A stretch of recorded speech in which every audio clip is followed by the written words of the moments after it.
I would like to describe myself as a constantly evolving human being who loves her fellow human beings, who considers compassion and empathy as the greatest virtues, and adores nature's gifts.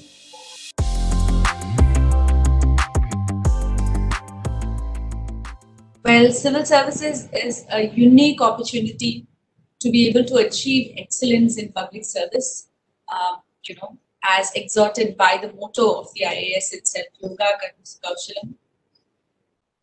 And I think it has immense potential in providing us with a platform to be able to touch so many people's lives and make a positive difference in ways more than one. And that makes this whole process so meaningful and so gratifying.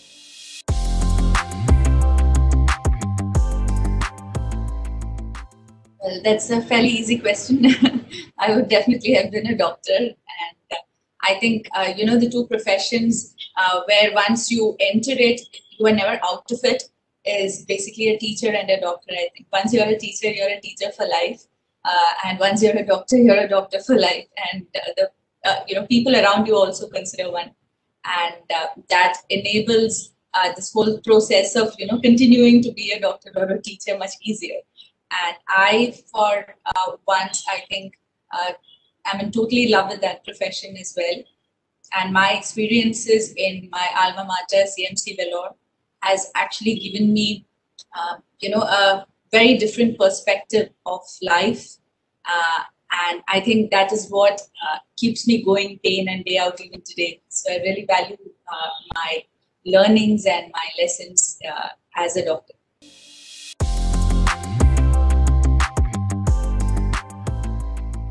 Yeah, as assistant collector under training, I was posted in Kotten, place that gave me myriad memories, which was so colorful for a lifetime to cherish.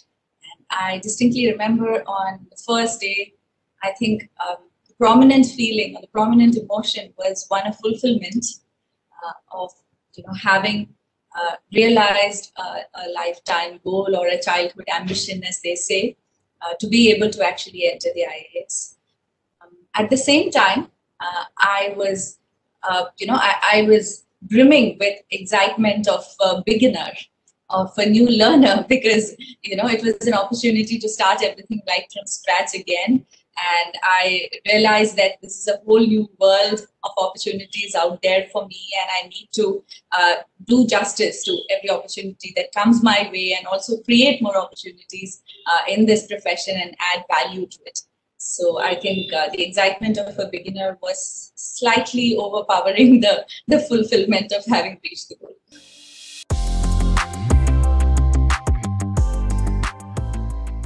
Well, there have been several challenges, but since you asked me now, I think the biggest challenge right now is to be able to do justice to the two major roles that I don now, which is being a new mother and being a civil servant. I'm certain that it's not just about civil services, it's about every working mother. And I'm certain that every working mother would agree with me when I say that that is the biggest challenge that we face. Being a mom to a toddler, to be able to actually leave him at home and come to office and be able to focus and do justice to our work here. At the same time, make sure that, you're being a good mother as well. That whole process is a challenge, is an everyday challenge that all of us meet. And currently I'm going through it. So I think that's the biggest challenge I've faced so far. And I have come to believe that this whole concept of work-life balance is a myth. There is no work-life balance that one can ever achieve. You have to really, prioritize one over the other. You have to compromise one for the other, and that's the only way you can actually, keep your life on tracks. And I was actually very touched by one of these management theories that someone had sent to me recently. It's called the 4 burners theory, wherein there are supposedly 4 burners of your life. One is family, one is friends, one is your own health and your own priorities, personal priorities, and your career. So, it says that if you really want to achieve excellence in any one of these, you have to switch off or turn off 2 burners at least, and if you want to be a reasonably good performer at any of these, you have to switch off at least 1 burner. And if you keep all the 4 burners burning at all points of time in your life, you would just about manage to, toe the path. And that's what the theory says. I don't know how true it is, but somehow, being a working mother and, juggling with a million things at one time, I sometimes feel that that's true.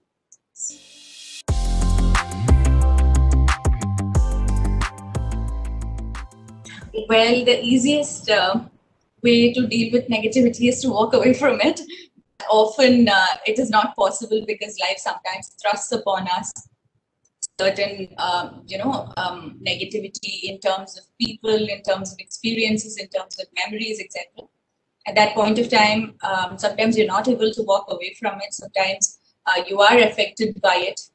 I think the first step in dealing with negativity is to accept that you are affected. Often what happens is we are in a constant process of denial, and that does more damage to us than actually shielding us. So the first step is to tell yourself that yes, you are going through a tough time. You are a bit sad, you're a bit depressed, or whatever you're going through. Try and understand what is happening within yourself and respond to your own mind and your own body. And I think that is very crucial in dealing with negativity. And the second step is something that probably all of us know. But recently, when I had an experience which, really was about to shape me, I was talking with one of my mentors, and he was telling me that, the best way to deal with negativity is to forgive. Forgiving is the secret to staying positive in life. And, so he told me, why don't you just forgive the person who did that injustice to you? Within your mind, you try and forgive that person this instant, And when you do that, and when you constantly remind yourself to keep forgiving people, even if they have done some damage to you, subliminally, probably, there's a constant force or a constant flux in this universe that goes around and brings you back that positivity again. So, currently I believe that forgiving is the secret to ward off any negativity away from you.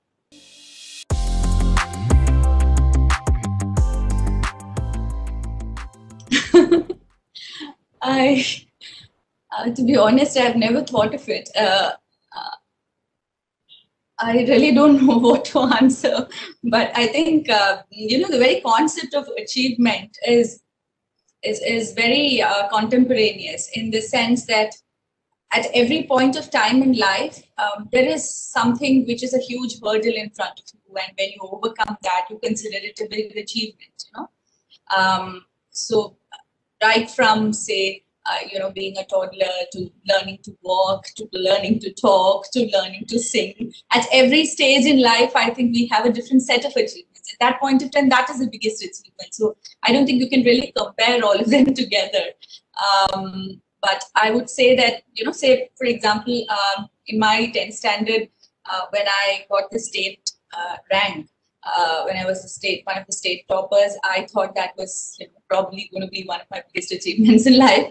But after that period, until you asked me this question, I probably forgot about it at all. So, so at every point when we do something, or say, as a doctor, when you are assigned a patient and when you conduct a delivery successfully, at that point, the joy is boundless. I tell you, when you hold that newborn in your hand and make sure that the mom and child is healthy and well. So, that at that point, that is the greatest achievement.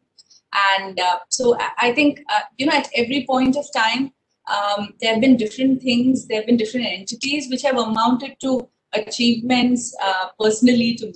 So I don't really think I can point out to one a single event or single item as my greatest achievement. It's, every day, if I'm successful in, bringing a smile on somebody's face, I consider that day to be a good day. And, as if I have achieved something, I give myself a pat on my back. if I can bring about a smile on somebody's face. So every day, the constant thing that remains is an achievement in my mind is that, and I keep striving towards that.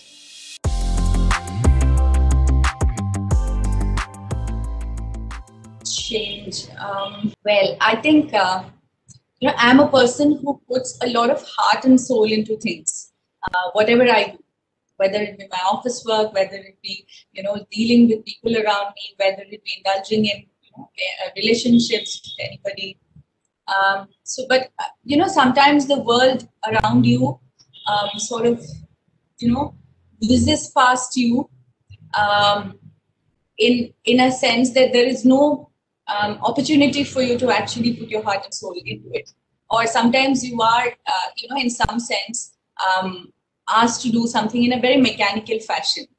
And I kind of miserably fail at that many a times. Sometimes it's your profession, sometimes it's your personal life, wherein you have to do something for the sake of doing it, and I still cannot come to terms with it, and that really shows on my face. I think my face is too expressive sometimes. So if I'm really not putting my heart and soul into it, I'm sure everybody can figure it out, and that's kind of embarrassing. But at the same time, I do have to fulfill my duties, so I end up fulfilling, and that's a very awkward situation. I feel I really cannot do anything in a mechanical fashion. But sometimes people do advise me that you need to be able to detach yourself from what you're doing in certain spheres of life, which I think is a necessary skill, especially in this modern world. So that I think is probably if I can change, but only in like minute quantities I want to change, because I really love being myself and sort of immersing myself completely in whatever I'm doing. So I don't want to completely get rid of that attitude of mine, but certainly I should be able to detach myself at some points of time in like minuscule amounts.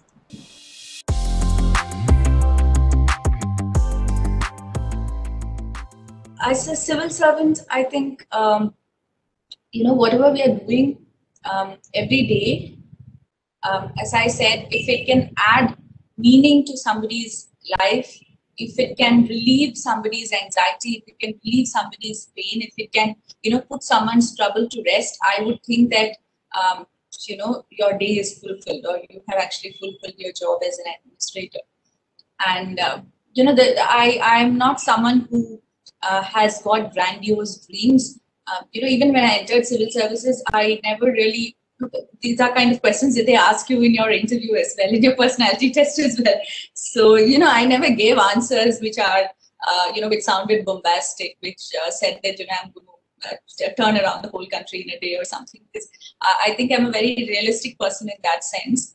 But, these minute little changes, or the small little changes that you bring about in people's lives day in and day out, that amounts to a huge change over a period of time. So, for example, currently I am, I'm handling Mahatma Gandhi National Rural Employment Guarantee Scheme in Kerala. So, as the mission director of the scheme here, we have actually been able to bring about a sort of silent revolution in the rural setting of Kerala, wherein every year we bring in thousands of crores of rupees, which is directly credited to the bank accounts of our beneficiaries, and 90% of them are women. And through all our disasters, whether it be floods, whether it be the COVID pandemic, this is one scheme that has actually helped our rural populace actually stay afloat as far as our economic support in the rural livelihood is concerned. And more importantly, when I talk with the beneficiaries, these women from our rural areas, I hear such heartwarming stories. Things like, there was this one lady who actually told me that after gaining employment under the scheme, I've actually been able to buy one additional packet, one additional cover of milk for my children. I've been able to buy eggs for my children. I've been able to send my girl, she wanted to go for a dance class. I was not able to afford that. Now I am sending her to a dance class, or I'm taking my children out to a pilgrimage tour every year. So this is an additional income that I'm getting. So, so things like that. These are these little stories that actually fuels me to keep doing good work in my chosen field of activity. So, these are the kind of small changes that I want to bring about in people's lives around.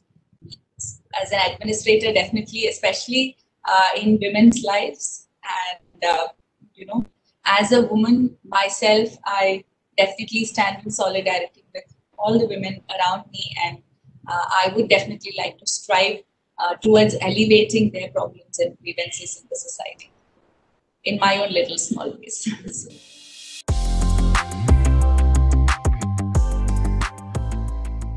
My source of inspiration, as I said, look, I'm a person who loves people, and I like to learn from people around me a lot. And whoever it be, I really like learning from people around me. And I think the constant interactions that I have with people around me, whether it be my colleagues, whether it be my staff, my friends, my family, people who call me over the phone, people who try and connect with me over various media. It's about interacting with them and trying to learn from them that really keeps me going, I think. I realized this when I was a medical student, actually, because when we see patients, I used to spend a lot of time with them, apart from taking history and examination and the actual medical bit of it. In our college, we were actually encouraged to indulge in like solid communication with patients, not just talk to them about medicines or illness. So there was a lot of importance that was given to ethics in medical profession as well. So as part of that, I started interacting with my patients a lot, and I realized that it's their lives, it's their the lessons that they have learned, it's their experiences, it's their memories that was actually inspiring me there, to be a better doctor, to be a better human being, to be a better public servant as well. So I think I have tried to carry on that, that trend within me, to be able to learn from people's lives. And they say that I have lived 1,000 lives in this one life, right? So I like to be like that. I like to live people's lives through them and connect with people. And I think the most inspiring thing for me, or the most exciting thing for me, is the journey from a person's head to his heart or to her heart. When somebody meets you at first, they connect with you very, very sort of superficially or very cerebrally, right? From on top of their brain, when someone meets you first. But when you get to know the person and when you start indulging in real conversations with the person, there's that journey from the head to the heart of the person. And that is something that really inspires me. And that's something that I love doing. And I love connecting with people like that, and indulging in real conversations with people and learning from them. And I think that inspires me the most in life. When it's not possible with real people in front of you, it is through books, it is through music or any other media wherein people indulge in various sorts of expressions. Everybody is not a conversation lover. Somebody might love to write, but if you can still connect with that person through his or her writing, or through his or her music, or through his or her art, I think that is equivalent to a conversation as well.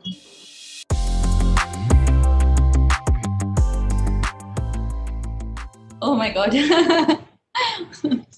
I don't really know the answer for that question. A lot of people whom I admire for various reasons.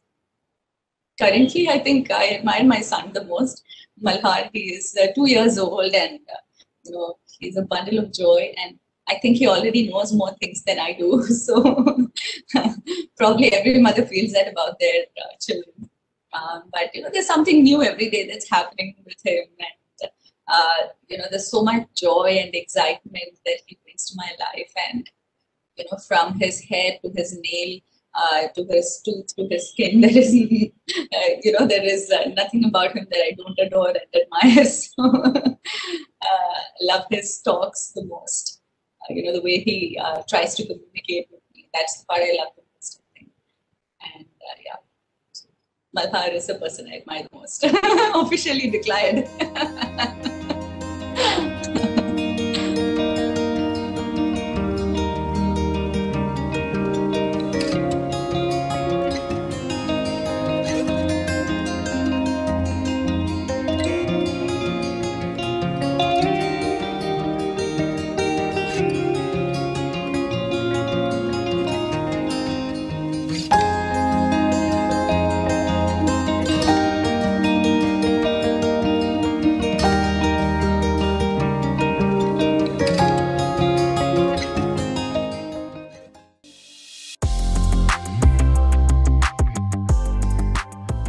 there I will have an answer.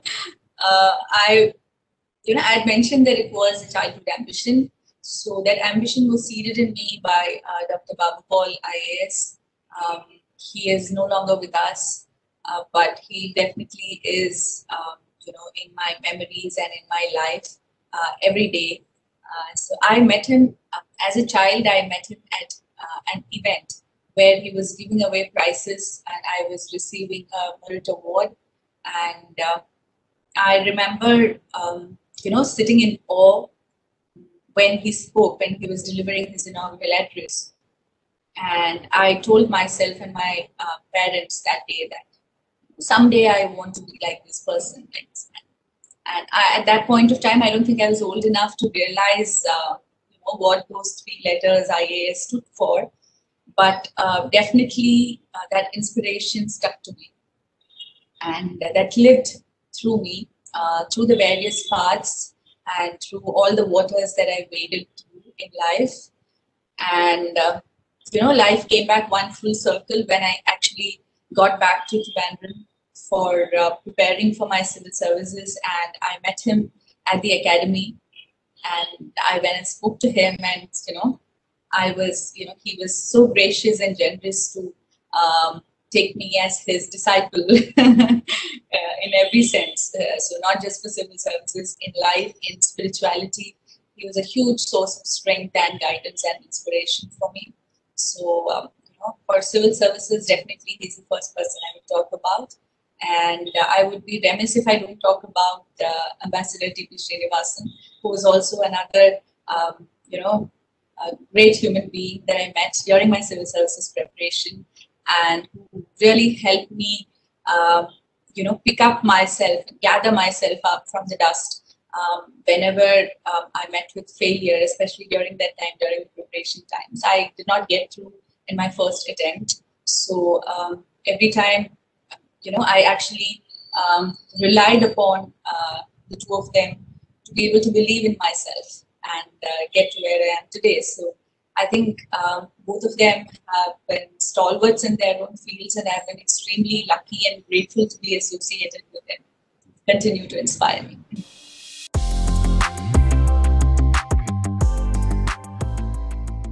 Well, I've actually lived in lots of campuses throughout my life, and I have really enjoyed my life in campuses every time, I think. Definitely, there's, CMC, Vellore is one place that has given me a lot of good memories. But, when you specifically ask for a travel destination, I would say Assam. So in civil services, we have this wonderful journey called Bharat Darshan, or the Winter Study Tour, wherein we travel across the country for around for over 2 months non-stop. So we traveled for around 72 days and covered 9 states. My team. So in that journey, which was probably the most remarkable journey I have undertaken in my life. So in that journey, I had this really exhilarating experience when we traveled from Jorhat to Majuli Island, which is a riverine island in Assam. And this, we were carried across the Royal Brahmaputra in a ferry.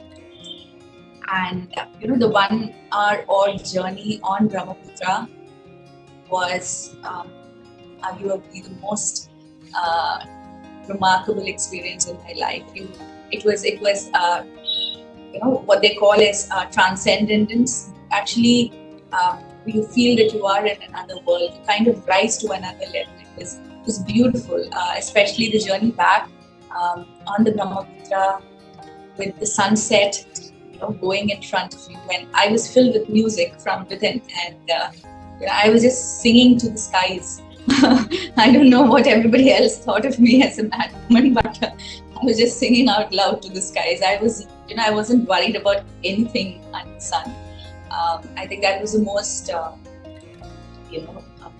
liberating experience I've had. So I would love to go to the Brahmaputra again.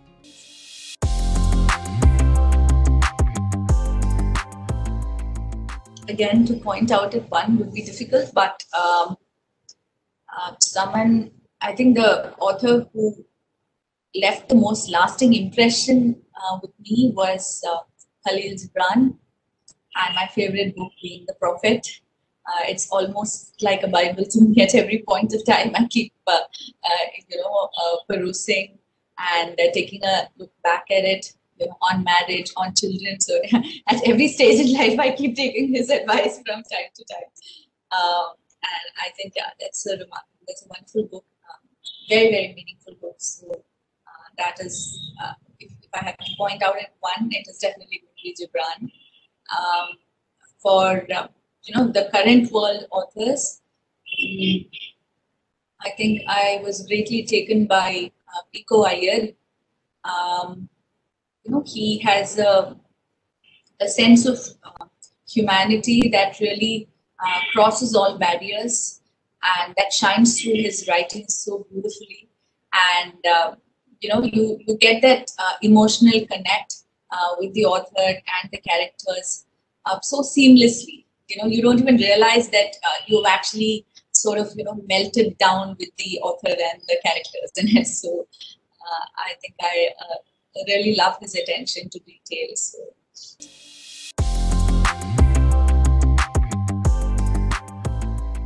My favorite quote, I really don't know. This quote is attributed to Rumi, but there are so many quotes that are attributed to Einstein and Rumi and Buddha. But whoever said it doesn't matter. But I carry it in my mind always, which says that you are not a drop in the ocean; you are the ocean in a drop. And whenever I feel that, whenever a certain sense of nihilism sets in me, when I feel that I'm helpless, I'm not able to do something, and when you really want to do something and you're unable to do it, when you feel that life has let you down, this is something that really inspires me and powers me up, because when you come to think of it, it's just two perspectives, right? When a water drop falls into an ocean, one can look at it and say that the water drop has vanished. It has just become one with the ocean. But one can also say that it was just a drop of water till a moment ago. Now, when it has gone into the ocean, it is actually, now that water drop carries all the properties of that massive ocean in it. So it's just, how you look at things, and to be able to realize that you are probably someone who can be a microcosm of the universe. You are someone who carries a fragment of the energy of this universe. That gives me a great sense of purpose in life and a great deal of confidence to do things in my daily life. So I think that's my quote.